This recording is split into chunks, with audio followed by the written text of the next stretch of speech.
friends, this is our cat's gay.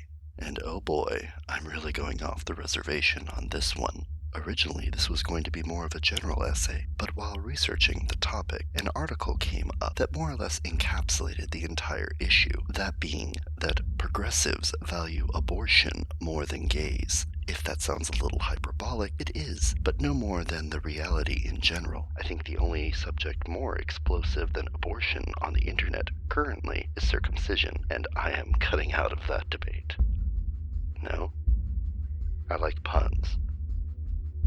Stop judging me! Most gay men will outright avoid this topic of abortion. I know I did for the longest time, and if pressed, will probably give a reflexive pro-choice answer. However, the reason for this response rarely has anything to do with gay men as individuals or as a group, but rather is rooted in the prescriptive politics of the ever-widening LGBTQIA++ non-binary vegan firefighter quilting cosplay community and its professionally aggrieved activists. You see, gay men are continually inundated with leftward political pressure, any deviation from which is brutally rebuffed.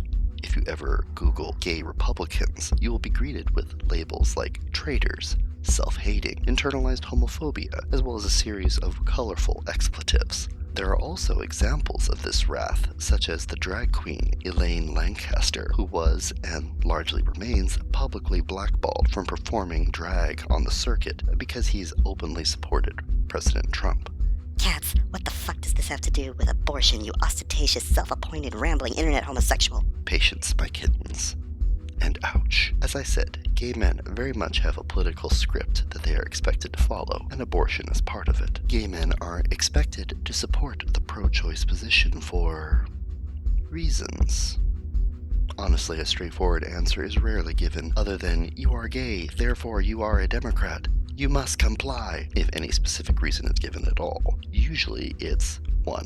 The pro-life movement is anti-gay, therefore you must be pro-choice. And 2. Feminists support gay rights, so you need to support feminists. You owe us. Obey!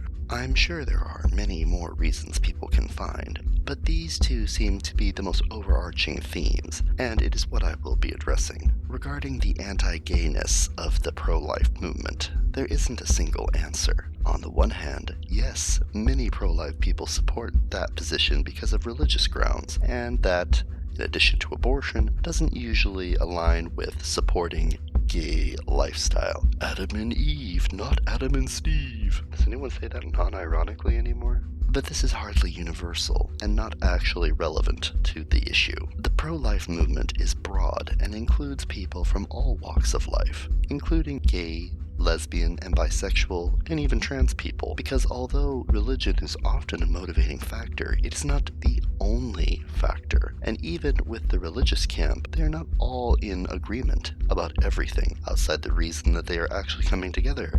Babies. Even if all pro-life people were anti-gay bigots, which they aren't, it would not impact their position on abortion. It is a totalistic trick to say that people who support one thing must therefore support another thing, or that if they do, it means they are inherently against another. If you want to protect the environment, you need to drive a Tesla.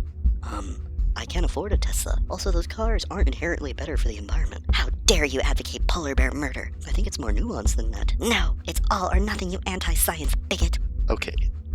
Background on the issue is now primed. Here's the very embodiment of the issue. I present you former NTV Real World Boston turned district attorney turned multiple-term Republican Congressman Sean Duffy.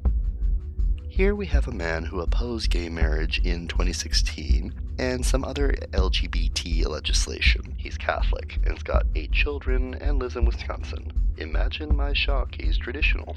Upon finding out his wife will be giving birth to a child with a serious heart condition, he will be resigning to focus on his family. But his final act as an elected representative has given us a real spicy issue. He has proposed a ban on fetal genetic testing that could be used to identify the sexual orientation of the fetus, on the grounds that some people who are prejudiced against gays may abort them, to quote Sean Duffy.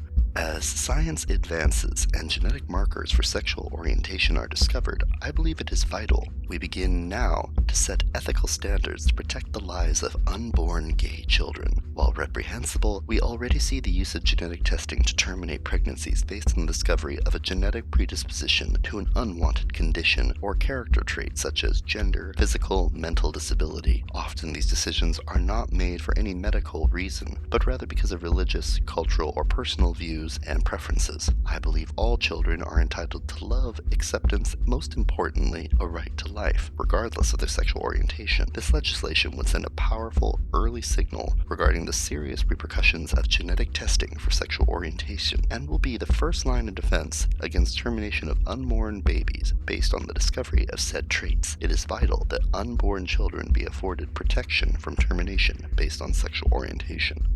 Oh my god, what a bigot. He's so anti-gay that he doesn't want them to be aborted in the womb. You'd think that activists would at least like parts of this. The sentiment, at the very least, is extremely compassionate. The response so far has been, though, well, it's just easier to show you. From Rewire, right after presenting the quote from Duffy. Yes, rather than supporting some kind of legislation that would actually help LGBTQ people who are actually alive, Sean Duffy wants to do some legislation based on science that does not exist now, but might never exist, in order to protect the hypothetical gay fetuses of the future. Too bad he wasn't in office long enough to whip up some legislation on flying cars and time travel. So far, no one else has signed onto this bill, which means it could very likely lie in limbo until someone else is brave enough to take up the mantle of denying abortion based on a form of genetic testing that does not even exist at the moment. For the record, I fully encourage anyone who actually would abort a baby for being gay to take full advantage of legal abortion, because that kind of person should not be a parent to a gay child. They should not be a parent to any child. They really should just not reproduce. Yes, that's right. If you're anti-gay enough to want to abort the child for being gay, don't learn to love and accept the child. Just abort it. No calls for tolerance. Not even a demand for more education. Straight to abortion? Really? Moving on.